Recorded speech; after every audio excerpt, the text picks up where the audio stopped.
Video on பண்ண சொன்னா on பண்ணல. இது வீடியோ ஆன் பண்ணிட்டியா? Hi guys. இப்போ நான் இந்த இது வந்து அணில் வலை ஃபர்ஸ்ட் பண்ணிருக்கணும். இப்போ நாங்க அணில் வலையை விட்டுட்டு இருக்கிறோம். அது மூணுஞ்சாயம் இது அணில் வலை. விரால் பிடிக்க போறோம். விரால் உங்களுக்கு பிடிச்சி காட்டுறேன்னு போன வீடியோலயே சொன்னேன். அது முடியல. இங்க வந்துறேன். இந்த வீடியோல உங்களுக்கு காமிக்க போறேன். ஏய் வலையை பத்தி கொண்டு போய் தூக்கி பிடிக்கணுமா? இப்போ தூக்கி பிடிக்க பாருங்க.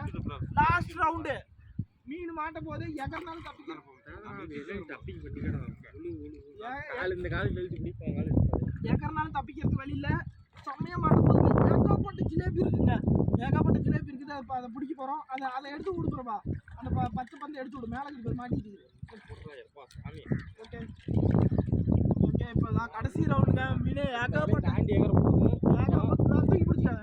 ஏகப்பட்ட ஜிலேபி என்ன வாட்ட பாருங்க. அதை ரைட் பண்ணலாம். விரால் இப்போ எகிரி குதிக்க போதே அதை அப்படியே அந்த மறக்காம ரெக்கார்ட் பண்ணுங்க. இல்லை இப்போதான் ஜிலேபி எகுரும்.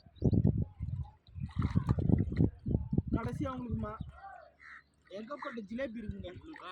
எனக்கு தெரிஞ்சு ஒரு 10 கிலோ மீன் உள்ள இருக்கு. அது எப்படி இருந்தாலும் தப்பிக்க முடியாது. ஏன்னா அணில் வலையில மாட்டிக்கும். எப்படி பாத்தீங்க 2 ஜிலேபி வீடியோ எடுறானே. இந்த வலையை விடுறா மேய்ச்சிட்டு இருக்கிறேன் தெரியுது. விரால் இருக்கு. விரால் இருக்கு. ஜிலேபினா இதெல்லாம்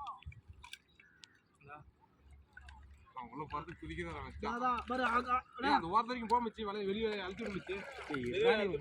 அங்கே தரவலை விட்டுறாரா. ஏகப்பட்ட ஜிலேபி இருக்குங்க. அதை வேற விரால காணும். ஒரு நேரத்துக்கு விரால் இருக்காது. ஏகப்பட்ட ஜிலேபி இருக்கு. நாங்கள் தூக்கி பிடிங்க. இல்லை அது அணில் வலையில மாட்டிக்கும். அதான் தூக்கி பிடி சொல்கிறேன்.